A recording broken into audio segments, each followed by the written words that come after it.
Hai, Assalamualaikum warahmatullahi wabarakatuh. Let me introduce myself first. My name is Asmiati from class B, student number H01233316, study program English Language Education. On this question, I will make an explanatory video about linguistic. And don't forget to watch it and enjoy your watching. Okay, for the first part is I want to explain about what is linguistic in general. Linguistics is the extensive study of human language. There are many subfields of linguistics. In this subfile of linguistics is divided into micro, microlinguistic and macrolinguistic. Microlinguistic is focused on the internal structure of language. First, phonetic, phonology, morphology, syntax, and pragmatic. And macrolinguistic is focused on the relationship of language to other aspects outside the structure of language.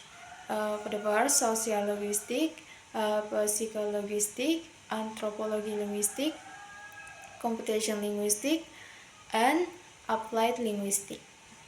And the second part is I would like to explain branches of linguistics in general which cover phonology, morphology, syntax, and semantics. For the first, phonology. Phonology is the study of how sounds function in a language, focusing on phoneme, which are sound units that distinguish meaning. For example, the word bed and pet different meaning because of their initial sounds, B or P.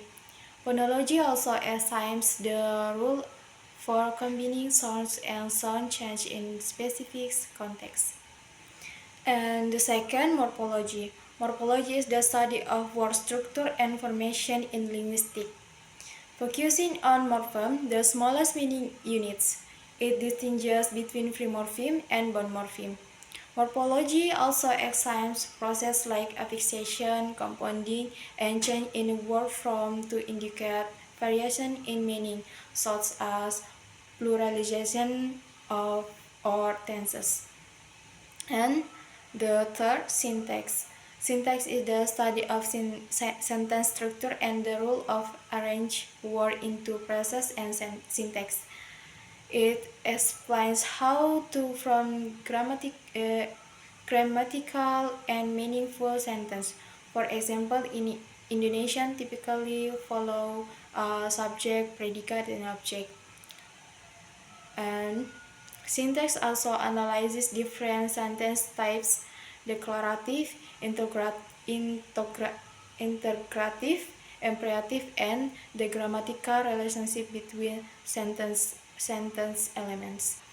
And the last is semantics. Semantic is the study of meaning in language, focusing on how word, phrases, and sentence convey meaning and how this influenced by context and language structure. It differentiates between lexical meaning, dictionary definition, and composition meaning. For example, the sentence "the cat caught a mouse" has a clear meaning, but its interpretation may vary in different contexts. The third part is morphology. I want to explain about morphology. What is morphology? Morphology is study of morpheme or the study of the structure of word. It includes the analysis of morpheme, which are the smallest unit of meaning in a language. There are two types of morphology. For the first, free morpheme, and the second, bond morpheme. Free morpheme. Free morpheme is a word that can stand alone. In free morpheme are divided in two subtypes. There are lexical morpheme and functional morpheme. The lexical morpheme. A lexical morpheme is a smallest unit in a language that has meaning and can stand alone as a word. This type of morpheme typically include words that have specific meaning, such as noun, verb, adjective, and adverb. Lexical morphem can create new words through the process of combining with other morphem. Example of lexical morphem: cat, book, eat, and beautiful. And functional morphem. Functional morphem is a morphem that does not have lexical meaning.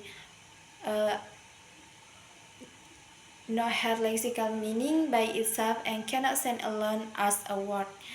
These types of morphem serve to indicate grammatical relationship between lexical morphem or word in a sentence.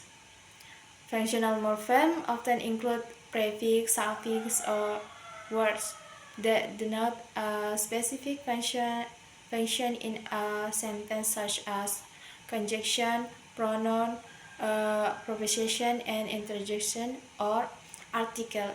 Example of functional morphem: prefix an in Anglo, and suffix in running, and conjunction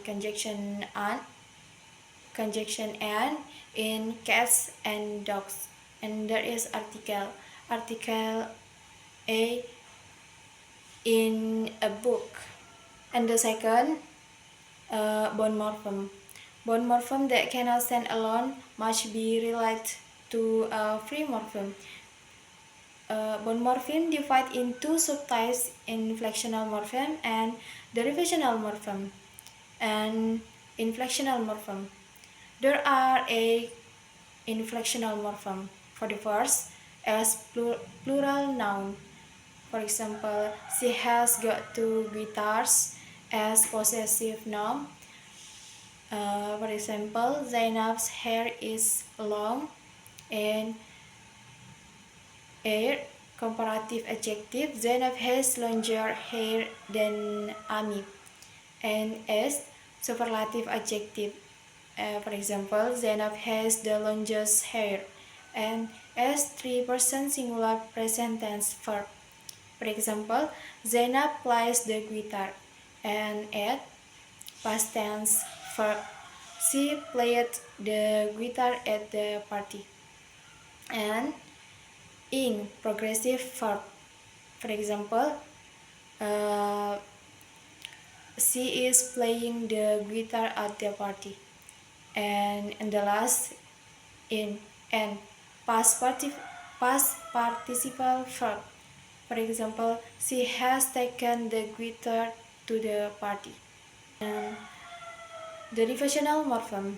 A derivational morphem is a bond morphem that is added to root word to create a new word or different grammatical form. This process typically changes the meaning of the original word and often alters its part of speech. There are two subtypes of derivational morphem. The first, prefix. A morphem added to the beginning of base word. For example, and in happy, become unhappy. And suffix. Suffix as morphem added to the end of a base word. For example, next, in happy, become unhappy. Morphology plays a crucial role in teaching English in schools because it lays the foundation for understanding word structure and meaning, which is essential for reading, writing, speaking, and listening.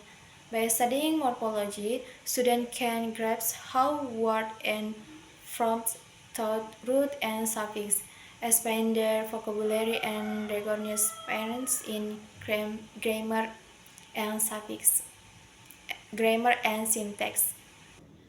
Okay, that's the explanation of the material from me. I'm apologies if there are error in words and error in explanation material from me.